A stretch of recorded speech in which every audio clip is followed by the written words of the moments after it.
समोऽहं सर्वभूतेषु न मे द्वेषोऽस्ति न प्रियः ये भजन्ति तु मां भक्त्या मयि ते तेषु चाप्यहम्।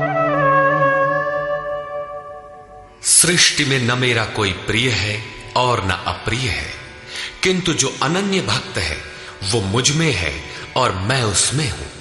यही मेरा एकमात्र रिश्ता है, उसमें परिपूर्ण हो जाता हूं।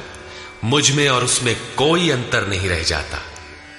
तब तो बहुत भाग्यशाली लोग ही भजन करते होंगे।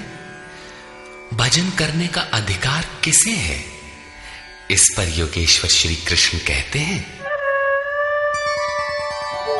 अपि चेत् सुदुराचारो भजते मामनन्यभाक्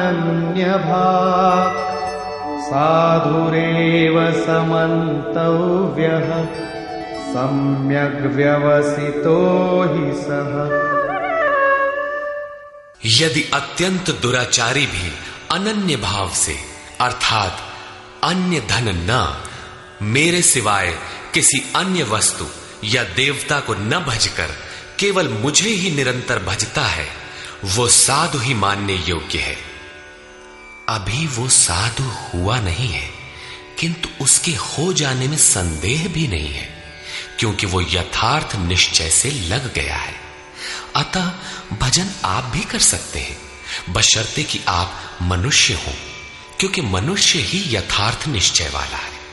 गीता पापियों का उद्धार करती है और वो पथिक क्षिप्रं भवति धर्मात्मा शश्वच्छान्तिं निगच्छति कौन्तेय प्रतिजानीहि न मे भक्तः प्रणश्यति।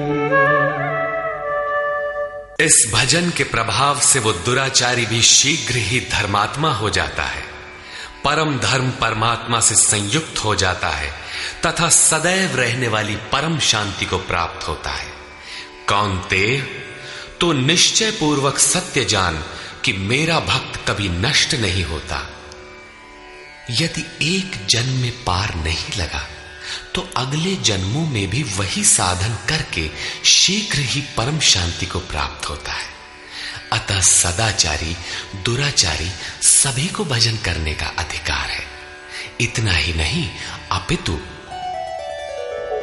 मां हि पार्थ व्यपाश्रित्य येऽपि स्युः पापयोनयः स्त्रियो वैश्यास्तथा शूद्राः तेऽपि यान्ति परां गतिम्।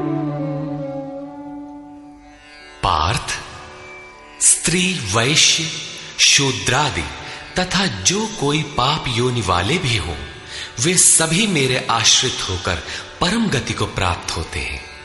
अतः ये गीता मनुष्य मात्र के लिए है, चाहे वो कुछ भी करता हो, कहीं भी पैदा हुआ हो, सबके लिए ये एक समान कल्याण का उपदेश करती है।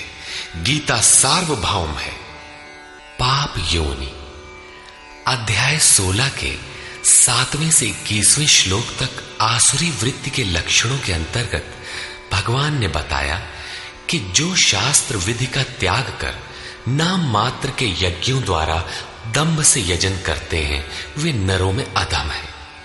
यज्ञ है नहीं किंतु नाम दे रखा है और दंभ से यजन करता है, वो क्रूर कर्मी और पापाचारी अर्थात पाप योनि है। वैश्य शूद्र भगवत पथ की सीढ़ियां हैं। स्त्रियों के प्रति कभी सम्मान कभी हीनता की भावना रही है, किंतु योग प्रक्रिया में स्त्री और पुरुष दोनों का समान ही प्रवेश है। किं पुनर्ब्राह्मणा पुण्या भक्ता राजर्षयस्तथा अनित्यमसुखं लोकम् इमं प्राप्य भजस्व माम्। फिर तो ब्राह्मण तथा राजर्षि क्षत्रिय श्रेणी के भक्तों के लिए कहना ही क्या है। ब्राह्मण एक अवस्था विशेष है जिसमें ब्रह्म में प्रवेश दिला देने वाली सारी योग्यताएं विद्यमान है। शांति, आर्जव, अनुभवी, उपलब्धि, ध्यान और इष्ट के निर्देशन पर जिसमें चलने की क्षमता है, यही ब्राह्मण की अवस्था है। राजर्षि क्षत्रिय में रिद्धियों सिद्धियों का संचार, शौर्य, स्वामी भाव, पीछे न हटने का स्वभाव रहता है। इस योग स्तर पर पहुंचे हुए योगी तो पार होते ही हैं, उनके लिए क्या कहना है। अतः अर्जुन, तू सुख रहित क्षण भंगुर इस मनुष्य शरीर को प्राप्त होकर मेरा ही भजन कर। इस नश्वर शरीर के ममत्व पोषण में समय नष्ट न कर। अतः वे भजन की धारणा पर प्रोत्साहन देते हैं।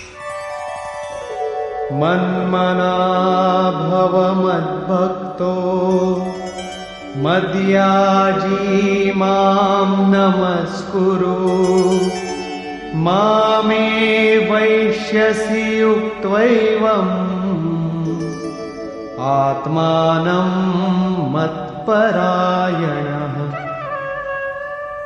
अर्जुन, मेरे में ही मन वाला हो, सिवाय मेरे दूसरे भाव मन में ना आने पाए। मेरा अनन्य भक्त हो, अनवरत चिंतन में लग, श्रद्धा सहित मेरा ही निरंतर पूजन कर और मेरे को ही नमस्कार कर।